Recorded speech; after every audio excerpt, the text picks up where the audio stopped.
et bienvenue pour ce nouveau numéro de Ça bouge sur les marchés et j'ai le plaisir de recevoir aujourd'hui sur le plateau Pierre de Monsan, cofondateur et président de Planisware, société qui s'introduit actuellement sur Euronext Paris. Bonjour Pierre. Bonjour. Alors, Planisware, société fondée en 1996, leader de l'édition de logiciels dédiés à la gestion de projets, avec une présence très internationale. Voilà pour une présentation, on va dire, forcément lapidaire. Ça tombe bien, Pierre, puisqu'en préambule, j'ai envie de vous entendre sur le métier et le positionnement de Planisware.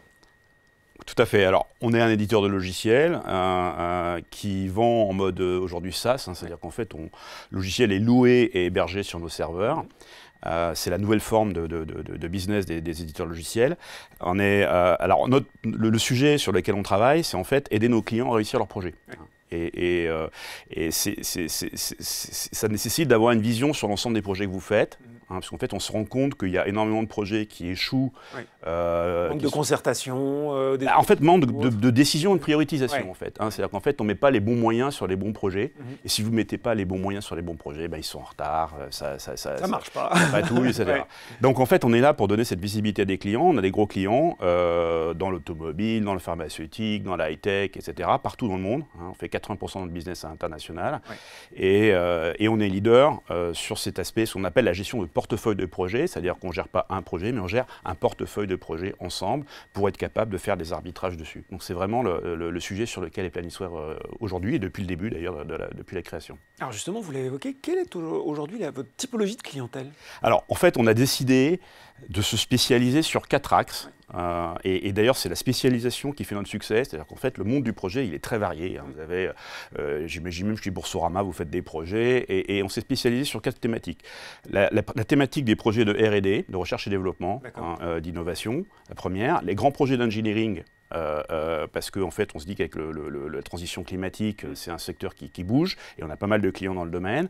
Les projets de services, donc les gens qui vendent des projets, ça peut être des sociétés d'engineering ou de services qui vendent des services. Et enfin, les projets de digitalisation qui sont à 4 axes. Et en fait, ces 4 axes de spécialité, ça correspond à 4 tendances fondamentales qu'on voit aujourd'hui qui font grossir ce qu'on appelle, nous, la project economy, c'est-à-dire l'économie des projets, les gens qui travaillent sur des projets, qui sont tirés par, d'un côté, l'innovation, le changement, la transition climatique, les gains de productivité dans les services, et puis la digitalisation de l'autre côté. C'est quoi aujourd'hui la taille des entreprises qui s'adressent à vous? C'est de la PME? Non, c'est de la grande boîte internationale? Ce sont des entreprises qui font plus d'1 milliard de chiffre d'affaires. Et c'est vrai que gérer les projets en portefeuille, il faut que vous ayez des équipes de plus de 200-300 personnes en recherche et développement ou en informatique.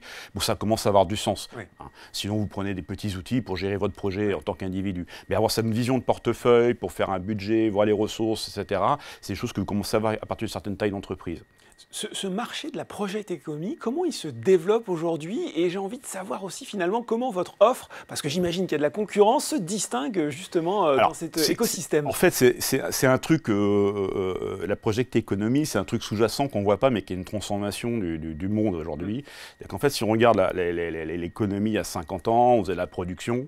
Et en fait, l'économie, enfin au moins des pays occidentaux, l'OCDE, c'est de l'innovation, on conçoit des machines, en fait, on produit quasiment plus. Et donc, en fait, quand vous faites ça, vous faites que des projets. Vous avez une économie que des projets, les services aussi des projets. Donc, en fait, aujourd'hui, si on prend les États-Unis, l'Europe, et l'OCDE, on a entre 200 et 250 millions de personnes dont l'activité principale, c'est de travailler sur des projets. Donc c'est un truc énorme qu'on ne voit pas. Donc nous, on s'insère là-dedans. Évidemment, il y a plein d'entreprises, il y a plein de concurrents. Et comme je vous le disais, on a décidé de se spécialiser sur les 4 axes dont je parlais. Et cette spécialisation qui nous permet d'attaquer le marché avec un angle de spécialisation sur lequel on rajoute des couches logicielles qui permettent d'être très performant dans ces domaines. Bon, forcément, on est sur Boursorama. On va parler chiffres. Quelle est aujourd'hui la situation financière de Planisware? On l'a dit, il y a ce modèle de SaaS, d'abonnement, on peut le dire. J'imagine déjà une belle récurrence des revenus. Tout à fait, c'est ça. Alors ça explique aussi pourquoi on est prêt à aller en bourse aujourd'hui. C'est que j'aurais pas voulu y aller sans avoir une certaine capacité à prévoir le revenu de façon fiable. Et c'est vrai que le fait qu'on est passé en SaaS, on a plus de 80% de chiffre d'affaires qui est récurrent. D'accord. Donc on a fait 132 millions de chiffre d'affaires l'an dernier. Et on est sur un trend, les dernières années étaient sur un trend de 19-20% de croissance, et on veut continuer ce type de croissance dans les prochaines années. Donc en fait, cette année, on va faire 19,5 de croissance. Et en fait, à terme, on vise un modèle de croissance de 20%. Et dans ce modèle de croissance, qui est déjà ce qu'on constate aujourd'hui, on a les 2 tiers de la croissance qui viennent déjà de nos clients existants. Oui. Parce qu'on a une caractéristique, c'est qu'on garde nos clients très longtemps. Et on en perd très peu. Combien de temps en moyenne? Quand j'ai commencé Planisware, on a signé avec 3 clients. Oui. Il y en a un qui n'existe plus, c'est Matra Automobile qui a disparu, c'est celui qui est le Renault Espace. Et les 2 autres, on les a toujours. D'accord. Et c'était il y a 27 ans. Donc ça peut vous donner une idée de la longévité. Donc en fait, on perd très peu de clients. On a ce qu'on appelle dans le logiciel un chiffre qui s'appelle le churn. C'est combien vous perdez. Il est de 1,4% à Planisware. Donc on perd très très peu de clients. Souvent quand on perd un client, c'est que le truc a mal pris, il y a un changement d'organisation, etc. Mais c'est assez rare.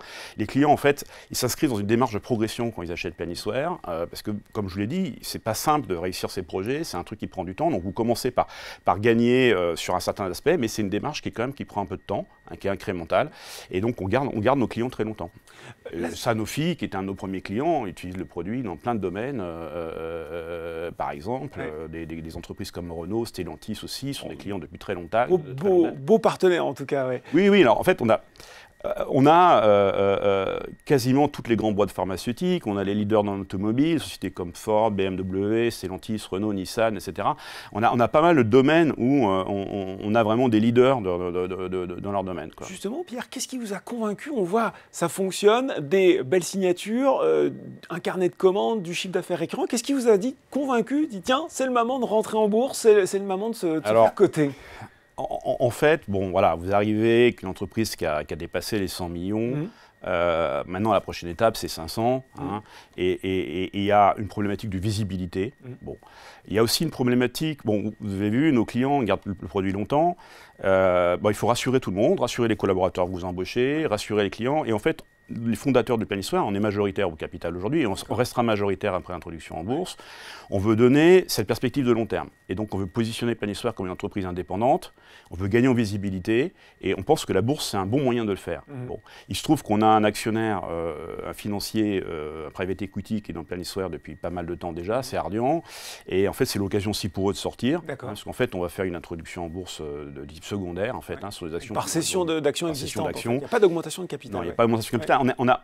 On est une société qui est en croissance et assez rentable, très rentable. On fait plus de 30% d'EBITDA. On a beaucoup de cash. En 1er juillet, on avait 150 millions de cash dans l'entreprise. Donc ça ne sert à rien d'aller lever de l'argent sur les marchés si je ne dis pas comment je vais l'utiliser. Bon.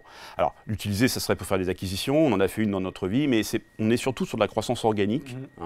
On a développé nos bureaux aux États-Unis, en Asie, en Europe, et on va continuer à développer ça sur les prochaines années. Justement, les gens qui nous regardent, peut-être investisseurs, se disent bon, ça a l'air de marcher super. Est-ce que après l'introduction, il va y avoir une évolution de la gouvernance, ou est-ce que l'équipe qui est aux commandes reste en place? Alors, en fait, voilà, je suis président de Planisware, j'étais président de Planisware, mais en fait, avant, on était une société par action simplifiée, donc la présidence, c'est sa direction générale, et donc j'ai mis un directeur général qui a 10 ans de moins que moi. D'accord. Et pourquoi je fais ça? Parce qu'en effet, bon, vous voyez, j'ai un peu de cheveux gris, j'approche la soixantaine, on veut se positionner sur une histoire qui va durer encore 15 ans ou plus, et donc on s'est dit que c'était l'occasion de mettre un directeur général. Alors c'est quelqu'un qui est dans l'entreprise depuis 25 ans, et c'est lui qui a développé les États-Unis chez nous, qui a commencé à ouvrir le bureau à San Francisco il y a 25 ans. Et les États-Unis, c'est presque la moitié de notre chiffre d'affaires aujourd'hui. D'accord. Donc j'ai pris quelqu'un avec qui je travaille depuis longtemps, pour qui c'est une belle opportunité de prendre la direction générale. Évidemment, les fondateurs vont rester présents, je vais rester présent parce que c'est quand même notre bébé et surtout on va être avec l'actionnaire majoritaire, donc on va continuer à veiller sur tout ça. Mais en effet, on a un peu rajeuni la direction opérationnelle de l'entreprise pour se projeter dans les 10-15 prochaines années qui vont venir. Là aussi, forcément, je suis obligé de vous poser la question. Est-ce que vous avez déjà une trajectoire financière à communiquer aux gens qui nous regardent pour les années à venir? Comment vous voyez Planisware évoluer? C'est ce que je disais. On a un modèle aujourd'hui de croissance qui va vers les 20% de croissance et de rentabilité. On est à plus de 30% d'EBITDA et qui va vers les 35% d'EBITDA à l'horizon 2026. Parce qu'en fait, on a transformé notre business qui était en vente de licences classiques en modèle SaaS. Et en fait, le SaaS grossit parce qu'il est très récurrent, et ça nous amène à être plus rentable à long terme. Et on va continuer à investir. Donc on a une belle trajectoire, donc 20% de croissance par an, vous doublez tous les 4 ans. C'est quoi, c'est devenir numéro 2 d'Asso Systèmes, c'est ça? Tout à fait. Nous, ce qu'on vise avec cette IPO, pour être visible, c'est la deuxième valorisation en logiciel derrière d'Asso Systèmes, bien sûr. Bon ben voilà, une belle ambition. Merci beaucoup pour ces explications et cette introduction en bourse. Pierre de Monsant, cofondateur et président de Planisware. Merci. Ça bouge sur les marchés, c'est fini pour aujourd'hui, mais on se retrouve très bientôt pour un nouveau numéro.